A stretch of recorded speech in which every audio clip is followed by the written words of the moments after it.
गणेश का मूर्ति है, बाकी सब मूर्ति है। मूर्ति कौन पूछता है? हम लोग हिंदू लोग पूछते हैं, थोड़े मुगल वाले पूछते हैं। ये लोग आके तो सब तोड़ के बनाएंगे सब। जो आर्किटेक्चरल मॉन्यूमेंट्स है उसको डिस्ट्रॉय करने का कुछ मतलब नहीं होता। कॉन्स्टिट्यूशन आर्टिकल 25 में अधिकार है, पूजा का अधिकार है, और वो पूजा का अधिकार कोई भी संस्था नहीं ले सकती है।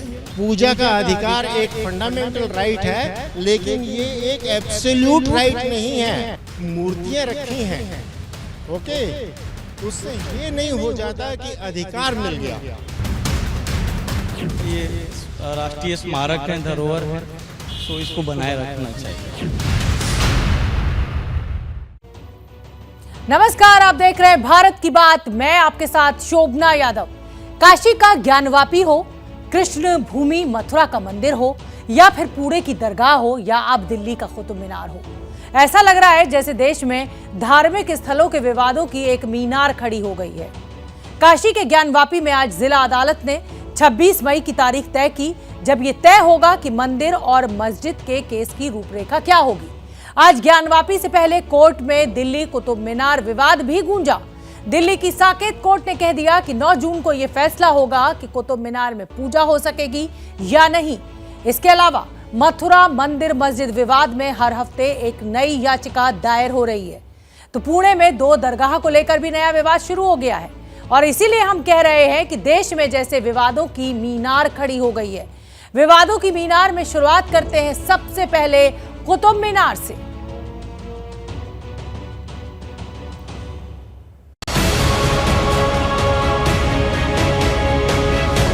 दुनिया की बुलंद तरीन मीनार का विवाद हर दिन के साथ ही और बड़ा होता जा रहा है, लेकिन पैर पसारते कुतुब मीनार के इस विवाद का फैसला अब अदालत की दहलीज पर होने वाला है।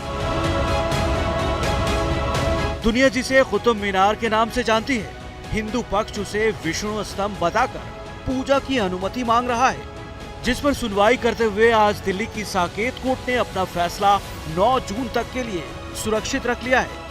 इस वक्त मैं कुतुब मीनार के बाहर मौजूद हूँ और आपको बता दें कि करीब 1.25 घंटे तक जो बहस चली उसमें हिंदू पक्ष की तरफ से जो दलीलें दी गई और उसका जवाब जो एएसआई की तरफ से दिया गया है, उन सब पर जज ने अब फैसला सुरक्षित कर लिया है। हिंदू पक्ष शुरुआत से दावा कर रहा है कि कुतुब मीनार परिसर में मंदिरों को तोड़कर मस्जिद और मीनार बनाई गई है। अदालत में हिंदू पक्ष ने कहा 27 मंदिरों को तोड़कर कुतुब मीनार बनाया गया। परिसर में मौजूद मूर्तियों की पूजा का अधिकार मिले। केंद्र सरकार ट्रस्ट बनाए जो मूर्तियों की देखभाल करे। कुतुब मीनार को पूजा स्थल में बदला जाए, जिसका विरोध करते हुए पुरातत्व विभाग ने दलील दी कि कुतुब मीनार 1914 से ही संरक्षित इमारत है। उस समय भी कुतुब मीनार में पूजा नहीं होती थी। कुतुब मीनार की पहचान नहीं बदली जा सकती। संरक्षित इमारत में सिर्फ पर्यटन की इजाजत है। कॉन्स्टिट्यूशन सुप्रीम है। कॉन्स्टिट्यूशन में आर्टिकल 25 में अधिकार है, पूजा का अधिकार है, और वो पूजा का अधिकार कोई भी संस्था नहीं ले सकती है। और कोर्ट ये फैसला देगी कि लोअर कोर्ट का जजमेंट सही है कि गलत है। यानी पूजा का अधिकार मिलना है या नहीं मिलना है, इस पर आदेश आएगा? नहीं, इस पर आएगा कि मेरा सूट पूजा का अधिकार मांगने वाला चले कि न चले। मामले की सुनवाई के दौरान कोर्ट ने एक बार नहीं बल्कि दो बार पूछा कि जिस कुतुब मीनार परिसर में रखी मूर्तियों की आप पूजा का अधिकार मांग रहे हैं, उन मूर्तियों की पिछले 800 सालों से पूजा नहीं हुई। आखिर आपकी आस्था अचानक कैसे जाग गई? और क्या पूजा का अधिकार मौलिक अधिकार है या संविधान में मिला अधिकार?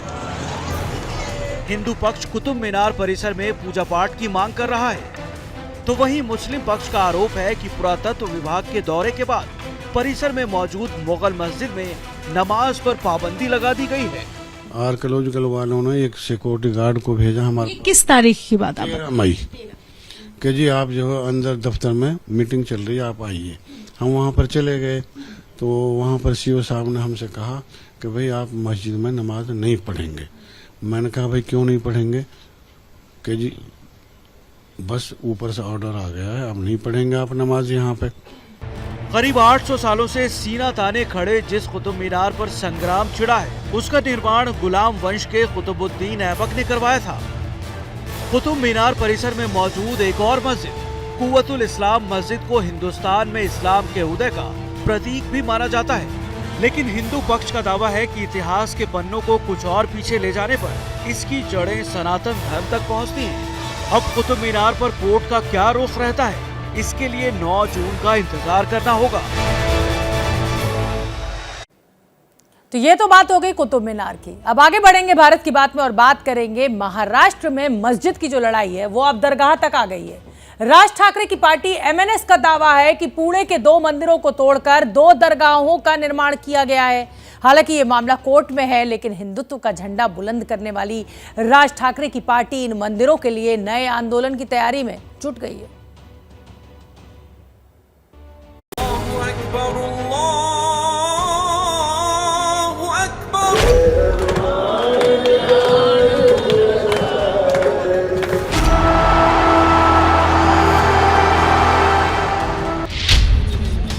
महाराष्ट्र में अब तक लाउड स्पीकर को हथियार बनाकर हिंदुत्व की लड़ाई लड़ी जा रही थी, लेकिन अब ज्ञानवापी की तरह मंदिर ध्वस्त कर दरगाहों के निर्माण के मामले ने तूल पकड़ लिया है।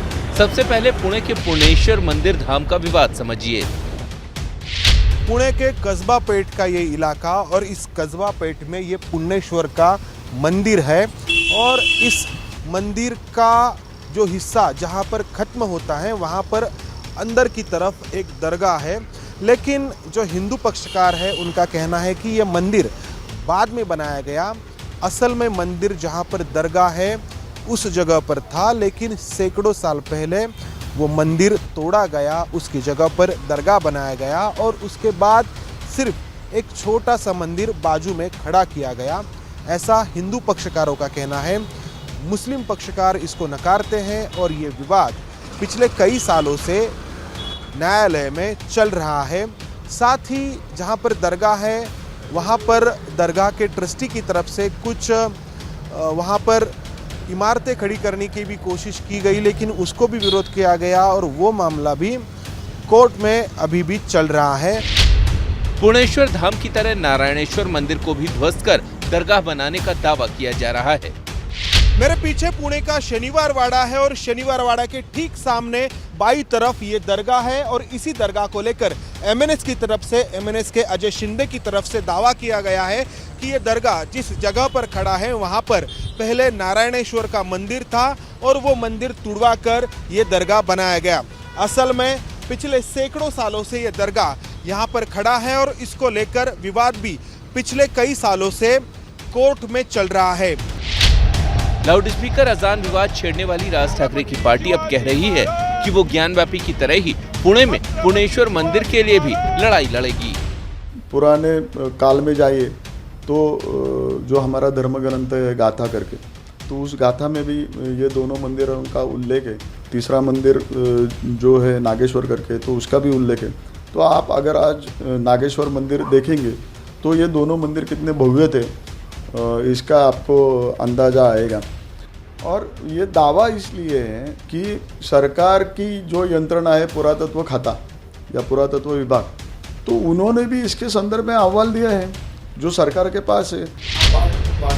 एमएनएस के अजय शिंदे ने दावा किया है कि खिलजी वंश के शासक अलाउद्दीन खिलजी के एक कमांडर ने पुणे में पुणेश्वर और नारायणेश्वर मंदिरों को ध्वस्त कर दिया और बाद में इस जमीन पर दरगाहों का निर्माण किया था। एमएनएस ने अब पुणेश्वर मुक्ति अभियान शुरू किया है और लोगों से इस लड़ाई में समर्थन की मांग की है। तो चलिए बुलेटिन में अब आगे बढ़ते हैं और बात बिहार की कर लेते हैं। बिहार में नीतीश कुमार के पलटी मारने की अटकलें तेज हो रही हैं। इस बार इन अटकलों को जोर दिया नीतीश के राजगीर दौरे ने। राजगीर से नीतीश जब से लौटे हैं बिहार में सियासी भूचाल लाए हैं। क्या है इस बार भी राजगीर में नीतीश बिहार की सियासी स्क्रिप्ट लिख चुके हैं? हमारी ये रिपोर्ट देखिए।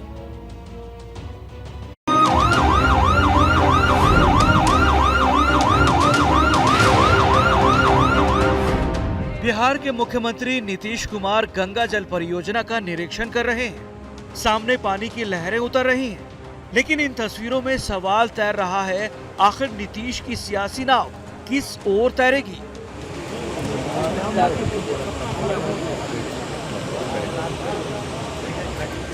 सीएम का दौरा भले ही सरकारी हो, लेकिन राजगीर में नीतीश की एंट्री ने बिहार के सियासी पन्नों में बदलाव की स्क्रिप्ट का क्लाइमैक्स तैयार कर दिया है। 2013 में जब नीतीश राजगीर आए थे तो उसके ठीक बाद उन्होंने बीजेपी से गठबंधन तोड़ दिया। 2017 में नीतीश राजगीर पहुंचे तो वापस पटना लौटते ही महागठबंधन छोड़ एनडीए में शामिल हो गए। और अब 2022 में बड़ा सवाल खड़ा हो गया है कि क्या नीतीश कुमार राजगीर पहुंचकर बदलाव की हैट्रिक लगाएंगे। इतिहास बिहार में सियासी करवट का संकेत दे रहा है तो जेडीयू बिहार में बीजेपी के साथ ही भविष्य बता रहा है।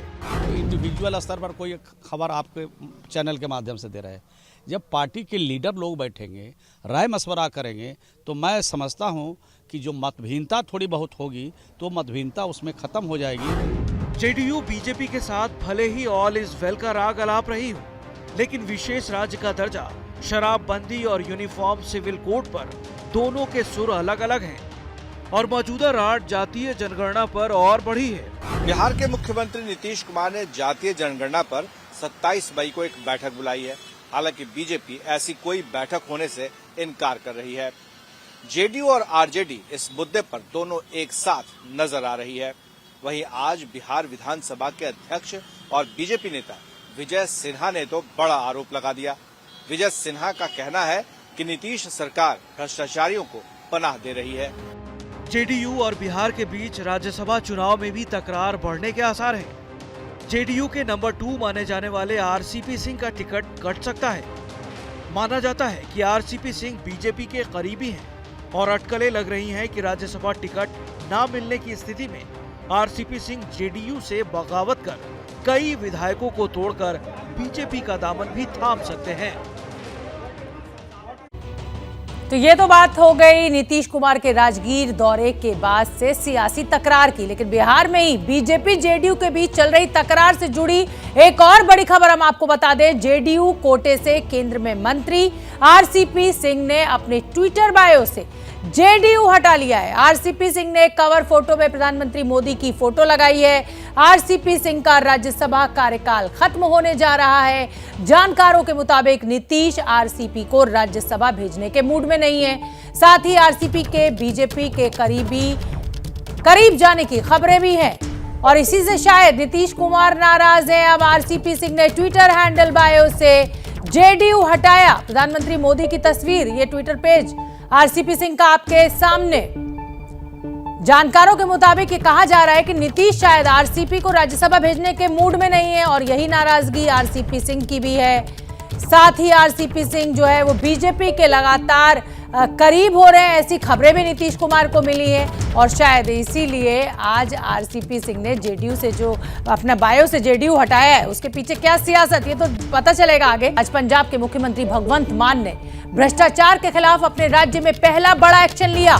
भगवंत मान ने अपने ही मंत्री को कुर्सी से हटा दिया। बर्खास्त मंत्री विजय सिंगला और उनके ओएसडी को गिरफ्तारी के बाद मोहाली कोर्ट में पेश किया गया। 3 दिनों की रिमांड पर कोर्ट के द्वारा भेजा गया।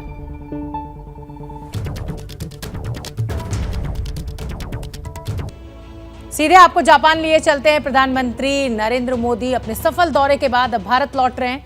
आप देख सकते हैं हवाई जहाज में सवार हो चुके हैं, हाथ हिलाते हुए, अभिवादन करते हुए और वापसी के लिए रवाना हुए प्रधानमंत्री नरेंद्र मोदी। क्वेड बैठक में हिस्सा लेने के लिए पहुंचे थे।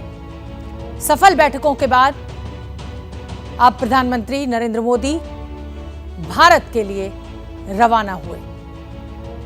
ये जापान के टोक्यो एयरपोर्ट से ये तस्वीरें हम आपको दिखा रहे हैं।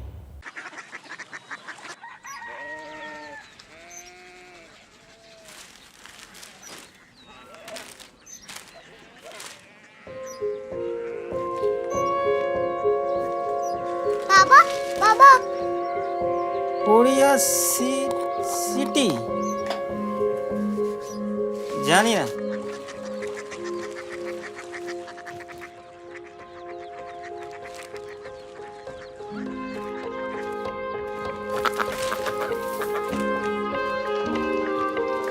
Korea city. हाँ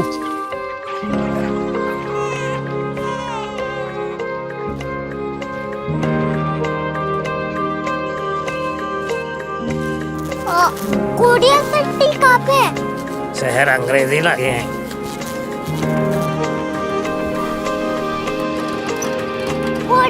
सिटी।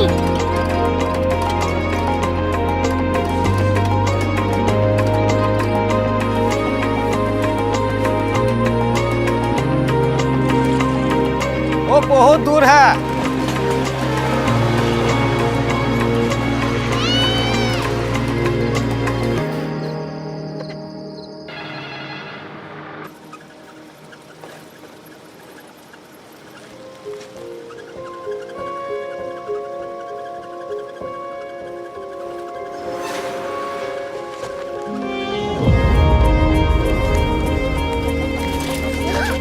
Korea city.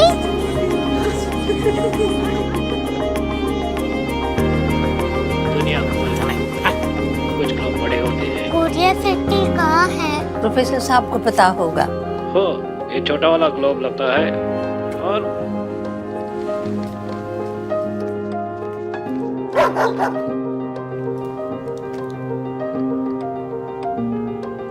पता नहीं, मेरी बेटी से जाके मिल लो, शायद उसे मालूम हो।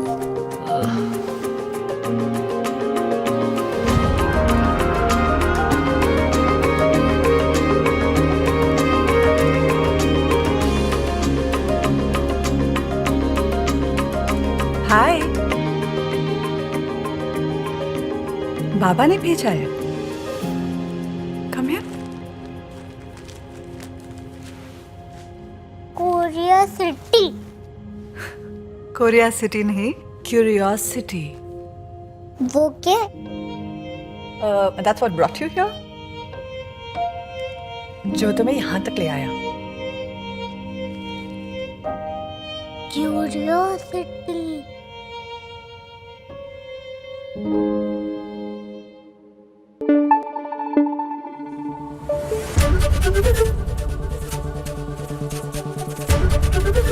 ABP न्यूज आपको रखे आगे।